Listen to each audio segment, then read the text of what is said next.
Africa. Welcome to Ethiopia. Welcome to the land of runners. Welcome to Addis Ababa. Welcome to the Great Ethiopian Run.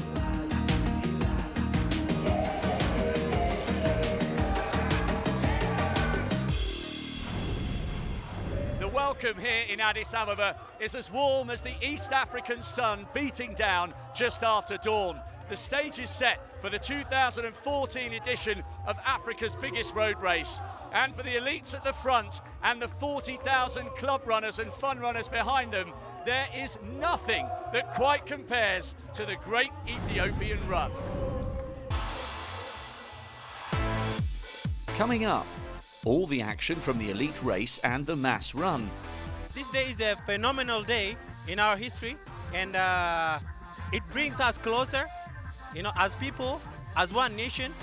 Olympic triathlon champion Alistair Brownlee gets his first taste of altitude, Ethiopia style. Growing up watching Haile Selassie and Bekele, absolute heroes, so to come here and just see how it all works, see where they run, is wonderful. And the team of British runners taking their training to new heights here in Addis Ababa. It's been an absolute dream, an absolute dream. We've all sat here and said, we're in Ethiopia. Can you believe it?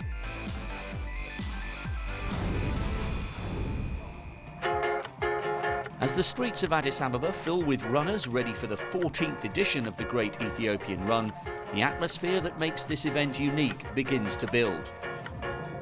The annual 10K race gives 40,000 people the chance to join in Ethiopia's obsession with distance running. This is for my first time. I'm gonna run and I wanna be number one. All of our winners, because we run for our country. Have you done any training for this? Not only my life is training. Your life is training? Yeah! We are both visually impaired. The people who have the running blind shirts on, they are visually impaired. And those with the blue t-shirts are our buddies, our guides. I'm guiding Takai, and he's from Ethiopia. Takai, are you confident she's going to be able to keep up with you? Yeah, we have set a goal. No, I'm not keeping up with him. He's too good for me. We'll try our best. We will finish and we will attain our goals. Can you sense the atmosphere? Yeah, definitely. It's great. It's great. The enthusiastic people, we feel it. It's a great day for me. Yeah, I'm excited. I'm proud of being Ethiopian.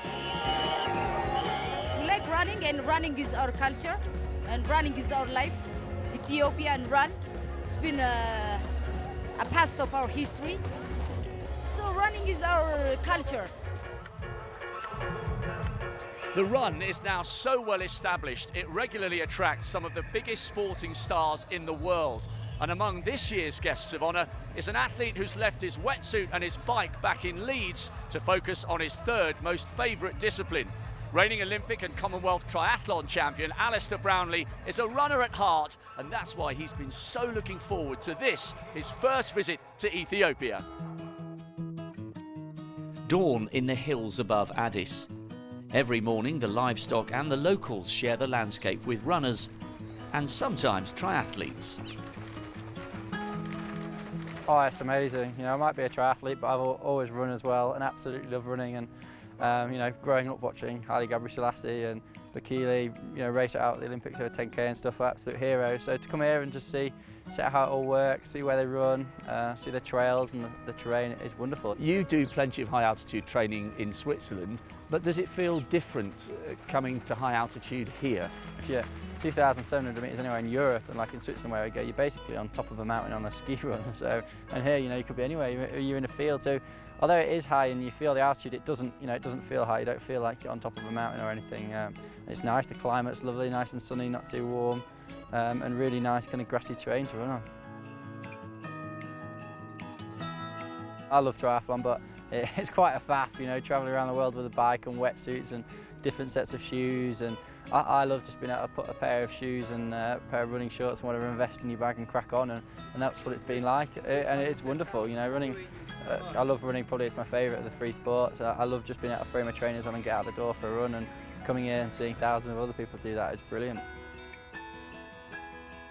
At the children's race the day before the main event, Alistair watches as Ethiopia's next generation of distance runners find their feet. Coming to a country with such a strong pedigree in running is a chance for the reigning Olympic triathlon champion to contemplate the future. I'd love to have a long career in endurance sport, and I love doing triathlon, and I can see probably after the next Olympics moving on doing something a bit different in terms of longer stuff maybe, and see. And then I started off really cross country and trail running, and I'd definitely like to go back to that at some point. For now though, Alistair's sights are set on the run here in Ethiopia, which he'll be doing with the masses just for fun. I think if I started at the front and tried to run hard, I'd get carried away, and I don't need that at this time of year. So I'm just going to enjoy being here and really soak up the atmosphere.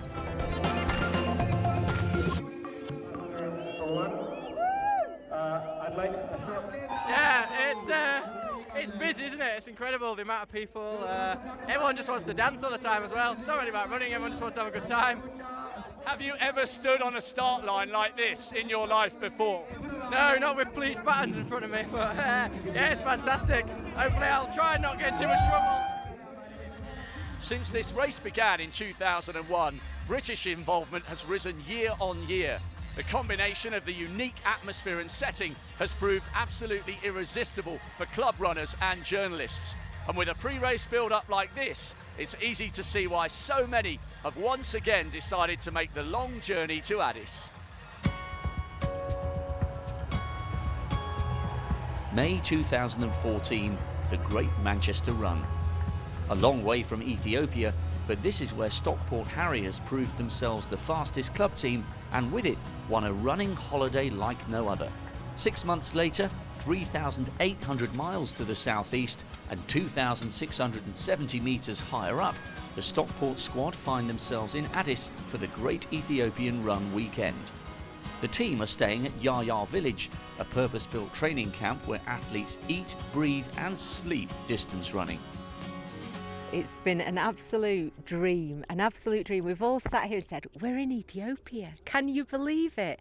And we've run round today and it's just been the most amazing experience. It's quite hard to comprehend actually, the fact that 24 hours ago, we were in Manchester, and now all of a sudden we're in the middle of Ethiopia about to run the Great Ethiopian Run. Unbelievable experience. It's what every distance runner kind of dreams of, being in this kind of environment.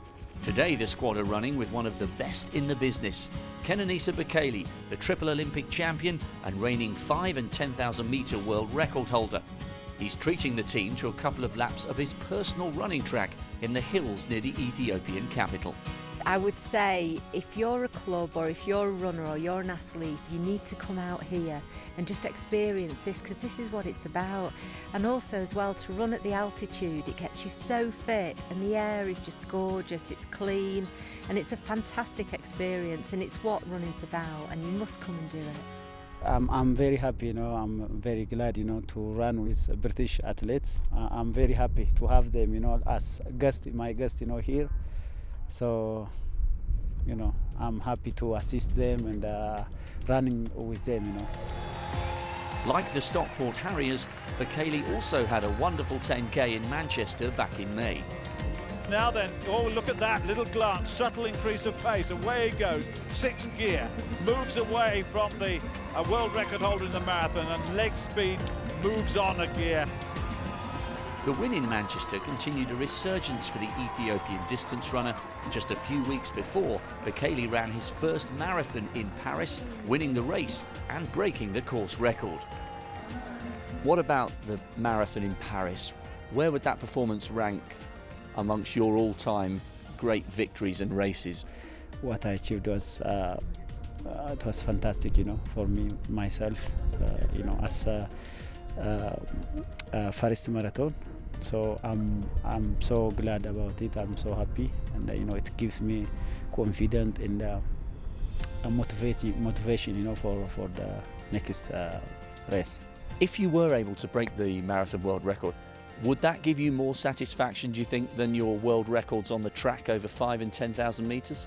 of course, it will be special, you know, if I broke that record. Also, if I have really, it will be a great thing, you know. So my dream to run, you know, to have all the record. If Bekele does go on to add marathon records to his Hall of Honours, the photos the Stockport runners have with him will become even more treasured. They're savouring every moment here in Ethiopia. Here it's all just about the purity of running. You know, you're literally out there and you're just enjoying the atmosphere, you're enjoying the hills, you're enjoying every part of your body's working. It feels fabulous. Along with the club runners, this year's international contingent includes British journalists. And in the back streets of Addis, they've joined a food tour of the city's restaurants. There's a lot of Ethiopian restaurants in the States and in the UK, so people come here and they're really excited. The only thing is when you come here, it's really meat-centric. That's all people eat here. So that's the thing that's sort of different that people are surprised about. But most people who are coming on a food tour are pretty excited, pretty laid back, and are ready to enjoy some food and beers and a nice afternoon. What have you liked? Have you been adventurous? I think you have no choice but to be adventurous because we're not allowed to choose what we eat. So we sit down, we get given food, we're told what's here. I mean, you know, we're eating injera, which is kind of a local flatbread made with clarified butter. We're about to eat some different types of cooked meat. I'm glad to say it's cooked because some of the other people sitting around us on the adjacent tables are eating huge lumps of raw meat, which I don't think I've quite got the stomach for. Ethiopia is vastly different to what I expected. You know, I grew up with, you know, the whole kind of like famine stuff going on. That's all you ever saw in the news. You come over here, certainly Addis is a thriving metropolis. The economy's booming. Everybody is exceptionally friendly. When I told a couple of friends that was coming, you'd get a look of blank confusion or kind of like, really? Are you sure that's wise? But, you know, happily, I'm going to be able to go back and go, you've got to go and do this race. You've got to go and at least visit this country. Sport in general is always a good way of delivering a message internationally. Running, as regards Ethiopia, is perfect. They're a nation of runners. I think what they've lacked in the past are enough races to go with the people who enjoy running. Obviously, the Great Ethiopian Run is going some way towards rectifying that. For the organisers of the run, years of hard work in growing the race, both at home and internationally, are paying off. It's wonderful here. This year especially, you don't believe it, you know, the participant. Now the ticket is sold out already 2 months ago. 40,000 already, you know, take part in this race. It's gonna be very, very nice and very unique. My dream, imagine, you know, just to see this race in 50 years from now. It's gonna be big. You can travel around, you know, there's a race in every country in the world. You could never run out of international races to do, but some of them, you know, you can do them and forget about them a couple of weeks afterwards and forget you've even been there. I think I'll find it pretty difficult to forget Ethiopia. Join us after the break for the noisiest, most enthusiastic start to any distance race anywhere in the world. The streets of Addis Ababa are about to be transformed into a red river of runners.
Welcome back to Addis Ababa for Africa's biggest road race. There are 40,000 runners behind me, and the sense of excitement is growing because the 2014 Great Ethiopian Run is just about to start.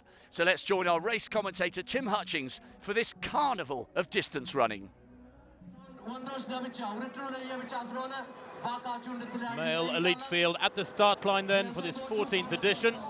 Glorious weather. It's 8:57 in the morning, the start time for these men. The women will go off 1 minute behind them. Then the masses at 9 a.m. Away they go, this big elite field. It's around 300, 350 strong.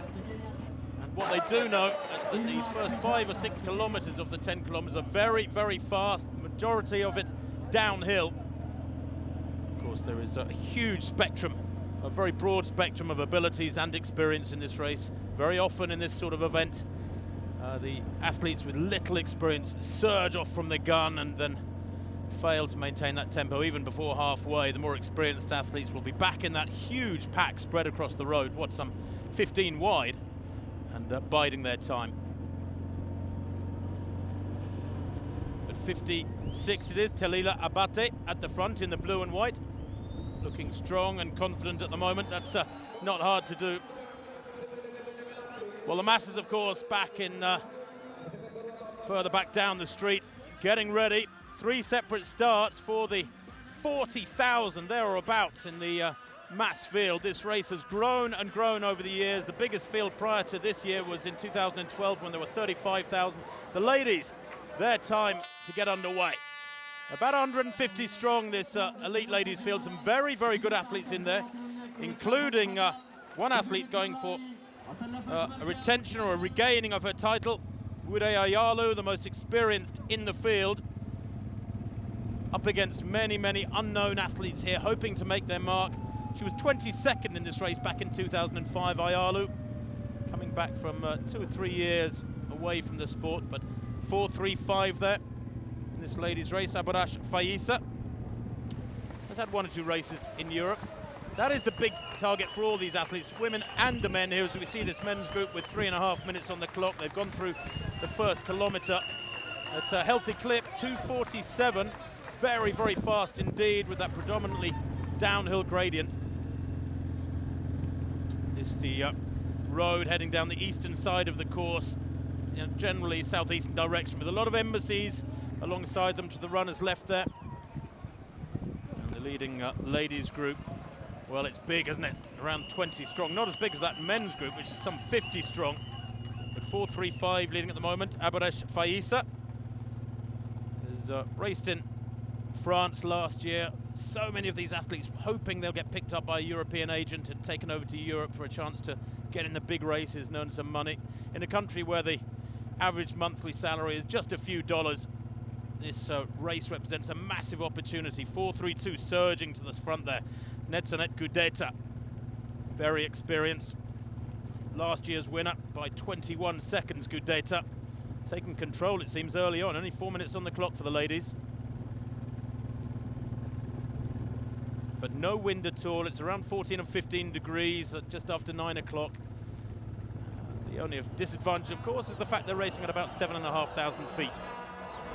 That altitude applies to the masses as well, of course, where they get underway in a somewhat disorderly manner, but with smiles all round. The energy is almost palpable.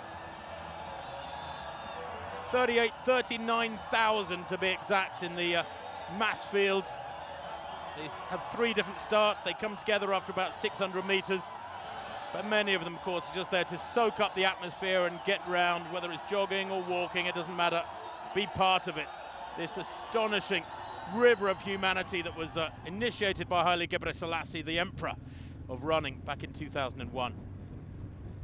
Many of this men's field, of course, inspired by Haile Gebrselassie.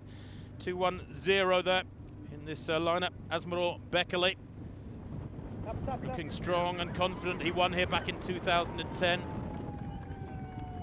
And the surges are going in again and again. Tekele there in the orange is leading.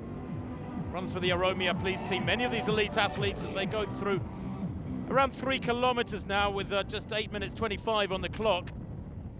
This downhill course means they will go very, very quick through to halfway and just beyond before they hit the hills. 3 big hills to be negotiated in the last 4 kilometers, but Negawa, you get Gudeta, Takele are all there, and it's unrelenting. Different names appearing at the front as they surge again and again, and this is the nature, of course, of East African running. They run fearlessly. They don't really think about tactics or strategy. They just get to the front and push it along hard. And look how quickly these ladies are moving, this big pack. What, about 30 strong? Pick a point on the pavement as they go past and see how quickly they zip past that stage. 4:32 is Gudeta, 6th in the World Half Marathon Championships earlier on this year in Denmark, in Copenhagen. That was back in March. She has real pedigree in the blue there to left of picture. 4:52 beside her, Tila Hun has already run 3 marathons this year in the yellow, who leads now. I wonder if that fatigue will come out later in the race. You can go to the well too often. 4:24 there. Ayele, just 19 years old, has never competed outside Ethiopia. A good run here. Could see her garner invitations to Europe and beyond. They are still on this very, very gradual downhill section, which enables the athletes to stride out but still be in control of their body movement. The men now with Richard Narurka, they're one of the founders of the race, in the yellow on the bike. A 2:08 marathon runner himself, leading them round this right-hand corner at the southeastern tip of the course, the Diaspora roundabout. And they negotiate a slight uphill now, approaching 4 kilometers. Absolutely no let up in this pace at all. 2:42 there has hit the front, Teshome. And it seems that in each race, the lead changes hands minute by minute. 4:35, that's Abarash Faisa loping along there on this slight uphill section now. 10 minutes on the clock for the ladies. The overall profile for the first 6 kilometers is downhill. There are a few undulations, of course.